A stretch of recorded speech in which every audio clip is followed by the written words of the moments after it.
All right, you guessed it. Nate and Beth returning once again to continue our reviews of Friday the 13th. The TV series.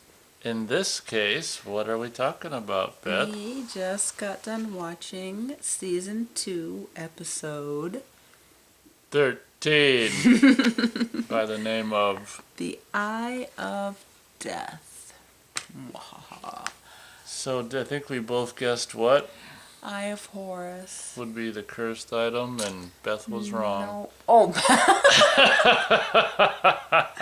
Oh, but you were right. No, we were both wrong. This was kind of clever, but Clever, but because of the. I don't know, it was like Back to the Future meets Friday the 13th, the series. I guess the thing. I'm sorry to cut you off. The thing that for me that was. I mean, you got to give it to him for doing something different. But the thing about this that didn't really do much for me was that it really had no real necessarily horror elements. So it wasn't so much like a horror episode.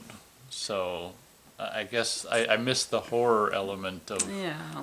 the majority of the episodes thus far, and it was more of a historical episode for those who might be interested in the Civil War. I'm not interested in the first Civil A particular War. day of the Civil War.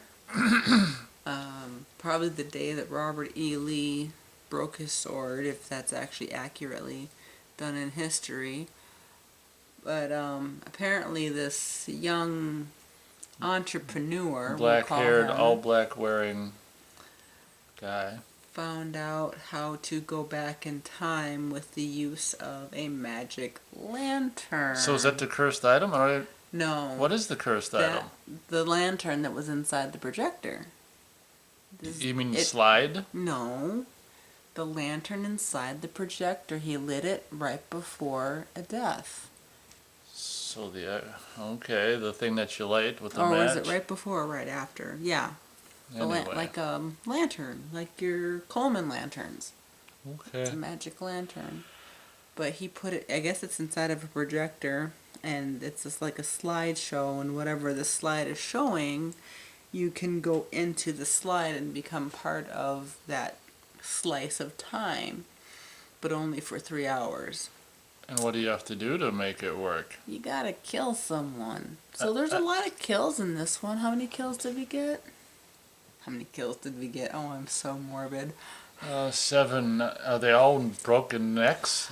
I think they're just deaths in general because one was a choking. Oh, okay. Well, I think majority of them are broken necks, and Well, it's the one of them quickest was death. a choke. Okay. So what happens is, I guess this guy's gotta do a sacrifice to get in, and then when he's back,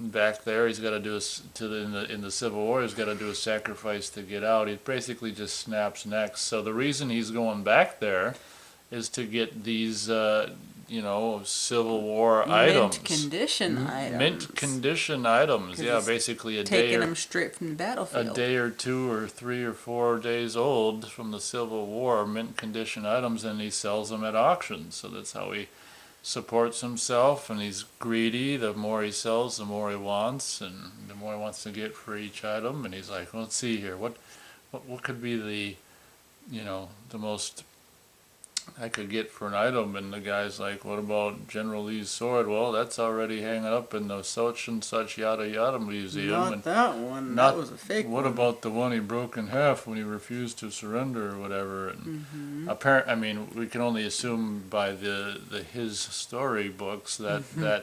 that sword has never been recovered, or who knows what. But kind of a plot point of this episode.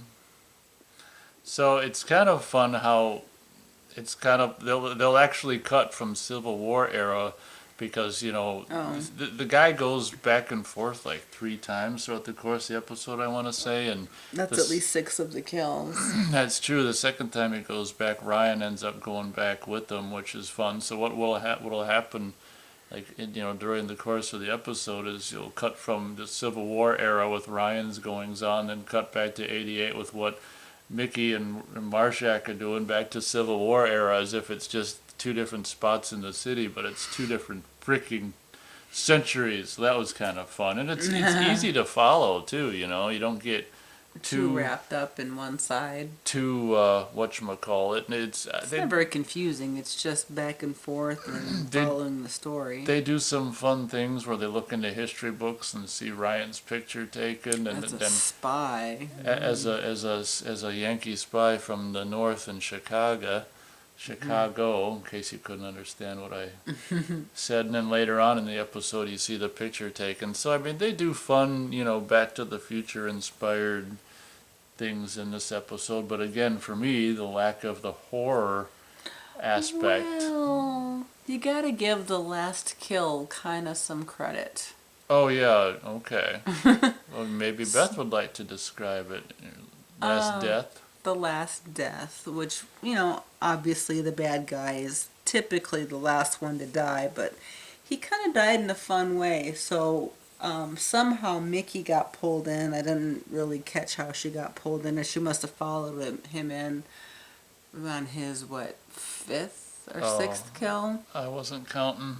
But, so she gets trapped. She finds Ryan, and, I guess somebody died right in front of them, which opened up the gateway. Oh no, the killer guy must have shot someone. I don't know. Someone died that opened up the gateway, and Mickey and Ryan see this glowing square, and it's like, oh, there's the lantern, and they run through, and the killer guy, the entrepreneur looking for the antiques, sees the square, and he's like, no! Because as soon as the square lights up, someone died, and that's delayed back to the current space and time. We just saw him break some guy's neck. Oh, that's how she got in. Okay. He breaks the guy's neck. Oh, he took a different picture from that same year. Okay. Because the first one broke during a different kill. Replay and screen saving. So Mickey goes in, finds Ryan. They somehow get someone else killed, and the mirror opens up. Long story short, kind of is a mirror. The photo portal. The photo portal opens up, and so the entrepreneur is chasing Mickey and Ryan, but before he can get through, Jack Marshak opens up the projector and blows out the candle. So you just hear this horrifying scream, and they look at the wall where the projector was. Where it was projecting onto the picture, and you see the partial hand coming out of the wall and some face imprint in the wall, and that's kind of cool.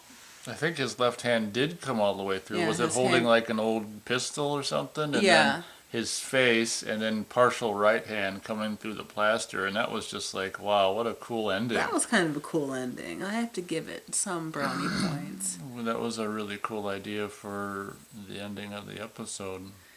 So, but even with that cool kill, I can only give it, I'm looking at the clock to get the hands right, just past 9, maybe to the 10 spot. Not quite half, just slightly above. You've got to say the word thumb. Your thumb is in the, did you say the 10 spot? Yeah. So so it's a little bit over half of a thumb. Yeah. I'll concur. My thumb's in the same spot, baby.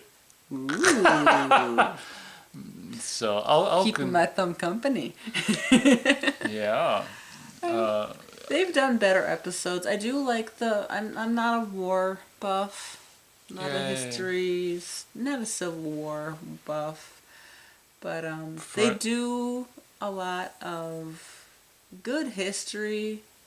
Like her hair happened to be done for the right time era going in, but for all the Civil War footage, it's a cool kind of like a muted color thing, which is kind of fun. Sepia tone. Yeah, kind of sepia, but you can see some of the colors. Yeah, the blood is red, and it's kind of just a muted color palette. So that's kind of fun for the Civil War era footage. But again, I'm not a big Civil War buff, but for those who are, this is a really cool episode. And Ryan goes back to the Civil War, and ends up with a bandage and wrapped around his head, and for the rest of the episode he looks like Karate Kid. It's like I'm waiting to see him do the crane, kung fu crane pose. But I think that'll do it for this episode. I don't think we'll necessarily go 13 minutes on this unless I sing to you.